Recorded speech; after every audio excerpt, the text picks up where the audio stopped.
The vineyard was as pretentious as Mara herself, oak trees draped in fairy lights, an obnoxious string quartet playing Coldplay like it was Beethoven. Everything about it screamed curated perfection. I hadn't planned to come. Honestly, I wanted to be anywhere else. But Mara was family, and my mother made sure to guilt me into showing up. I drove myself alone in my dented Honda, while everyone else posted filtered selfies from inside rented luxury vans. As I parked and shut off the engine, I repeated 3 promises to myself. Stay calm. Smile. Don't let her get to you. Inside, the rehearsal dinner was golden and glowing, laughter rolling like waves over clinking glasses. The kind of room that makes you feel overdressed and underwhelmed at the same time. I'd barely made it past the door when my mom descended on me, inspecting my face like a painting in poor lighting. "You look fine," she said, tugging at my collar. "But navy again? Couldn't you wear something lighter?" "It's not a funeral," I replied. She didn't laugh. My sister Ivy showed up next, all sparkles and blush and newlywed smugness. She hugged me like I was a tragic figure in a soap opera. "You came," she whispered. Of course I did. Then came the inevitable, the moment Mara saw me. She glided across the room like a Broadway lead making an entrance. Her dress screamed bridal, but wasn't white off-white, just enough to remind everyone who the star was. Her arms flung open. There she is. My favorite cousin. She air-kissed both cheeks before stepping back with a smile that belonged on a perfume ad or a snake. "You look radiant. Still single though, right? We'll keep your name at the top of the bouquet list. You know, for tradition." That was the first jab. But the second? That one was public. Later, when the rose had loosened tongues and dimmed filters, Mara clinked her glass like she was about to announce world peace. The room went quiet. I felt it before it happened. Like a cold wind before the storm. "I just want to introduce someone really special to me," she said. "My cousin Soraya. Our hopeless romantic. Still single. Still hasn't really moved on." A few gasps, a few chuckles. The kind of polite laughter that felt like knives. I saw Ivy wince. My mother looked away. And Caleb, Mara's fiancé, he flinched. Just for a second. But enough.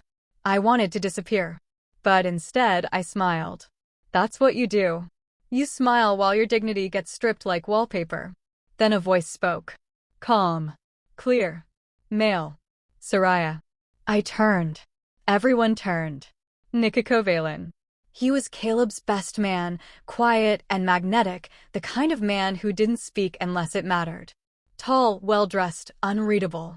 He stepped forward with a glass raised and eyes fixed only on me. "I want to say something." Mara's face froze mid-grin.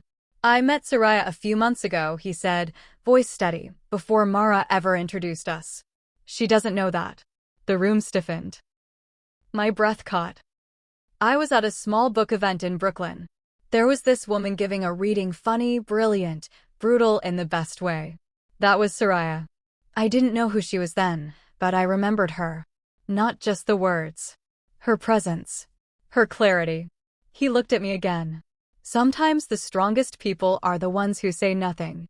Who endure the spectacle. Who let the storm pass. But make no mistake, they never forget. He raised his glass.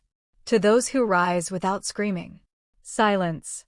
And then, slowly, applause. Mara's smile cracked. Caleb watched her carefully. Ivy looked stunned. My mother didn't even blink. I met Nikiko's eyes and nodded. No words. None were needed. That night, I didn't leave early. I stayed. Talked. Laughed. Nikiko found me near the balcony, where the moonlight made the vineyard look like a fairy tale that forgot it was real life. "You didn't say much," he said. "Didn't need to. I meant what I said," he added. "About you. And about remembering." I looked back toward the room, where Mara stood alone, her moment hijacked by a truth she hadn't planned for. She wanted me humiliated. Instead, she gave me a stage. I turned to him. "I don't need revenge," I said. "But I'm glad she saw what grace looks like." And then I smiled, for real this time. Because sometimes the best revenge isn't rage. It's being unforgettable when they tried to erase you. He nodded, like he understood exactly what I meant. There was a quiet agreement between us, unspoken, but solid as stone. Back inside, the music picked up again, and the rehearsal dinner stumbled forward like nothing had happened. But everything had. I could see it in the way people looked at me now, curious, intrigued. No longer pitying me as the one who never moved on, but wondering what else they'd overlooked. Mara stayed at her table longer than usual, laughing a little too loudly, gripping her wine glass like it might shatter in her hand. Caleb barely touched his food after Nikiko's toast. And Ivy? She just kept watching me, her brows knit with something that looked a lot like new respect. The next morning, the wedding buzz picked up where it left off. Bridesmaids flitted through halls, hair curlers, and champagne in tow. Everyone played their part. But something had changed. By the time the ceremony started, whispers had already started circling. Did you hear what the best man said last night? Who's Soraya again? She dated someone before?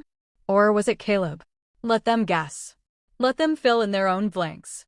I wasn't about to explain. The wedding went on like a dream, trying too hard, vows written in faux poetic Instagram language, choreographed first dance, hand-lettered signs that said things like, "Love is sweet, take a treat." I clapped at all the right times, smiled in all the photos, even caught the bouquet, but let it fall to the floor with a shrug.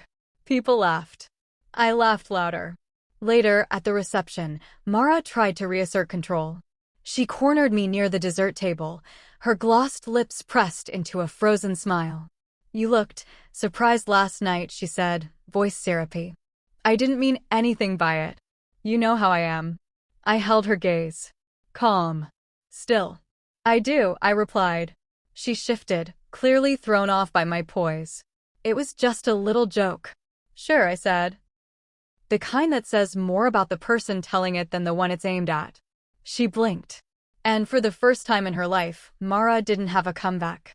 I turned to go, but paused. "Oh, and Nikiko? He remembered me long before you introduced us. Just thought you'd want to know." I left her standing there next to the cheesecake bites and flutes of untouched champagne.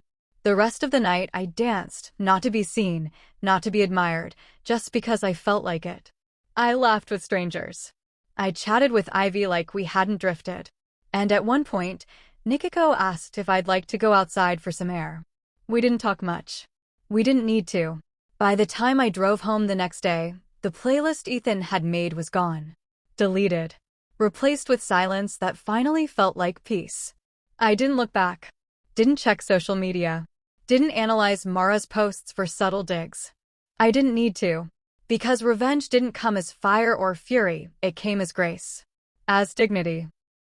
As becoming the woman no one could humiliate, because she'd already learned how to rise. And that was the real victory. Weeks passed. Life, as it always does, returned to its quieter rhythms, emails, groceries, rain on Tuesdays. But something inside me had shifted. Not loudly. Not like an explosion. More like a lock turning, like the sound of a door quietly closing behind me. I didn't hear from Mara, not directly. But Ivy called one night, just after 10, her voice low and oddly cautious. "Hey, you okay?" "I'm fine," I said, and meant it. "She's been weird since the wedding. Keeps bringing you up." "I'm flattered." She said Caleb's been distant. "Keeps asking questions about you and Nikiko." I smiled to myself. That sounds like a Mara problem. "She's spiraling," Ivy whispered.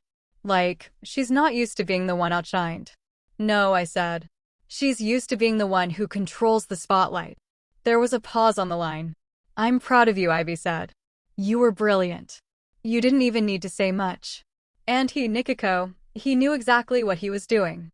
It rattled her. It had. That was the best part. The toast hadn't been some drunken mistake or romantic whim. It was deliberate. A mirror held up to Mara's pettiness, and she hated the reflection. "Is it serious with him?" Ivy asked softly. I thought of the way Nikiko had looked at me that night, not with hunger, not with flattery, but with clarity. Like he saw all of me and didn't blink. "It's not a performance," I said. "That's all I know. And that's enough for now." After we hung up, I stood at my window for a long time, watching the city shimmer and stretch. I thought about how, Not so long ago, I'd cried over Ethan's betrayal like it broke something permanent inside me. But now, he felt like a room I used to live in, one I no longer belonged to. The next time I saw Nikiko, it was over coffee on a rainy Sunday. He brought a book, I brought nothing. We talked about everything and nothing. He didn't ask about the wedding. Didn't bring up Mara. He just watched me, listened, and made space without demanding anything back. "You seem lighter," he said as we were leaving. "I am," I said. Turns out, when people try to humiliate you and fail, you get to carry their silence like a trophy. He grinned. "Elegant revenge." "No fireworks," I said. "Just freedom." And it was. Not loud, not viral, not destructive. Just quiet revenge, the kind that leaves no ash, only clarity. The kind that doesn't need a punchline. Because in the end, Mara gave me the perfect stage, thinking she'd turn me into a joke. Instead, she handed me the mic. And I said everything she never could without ever opening my mouth.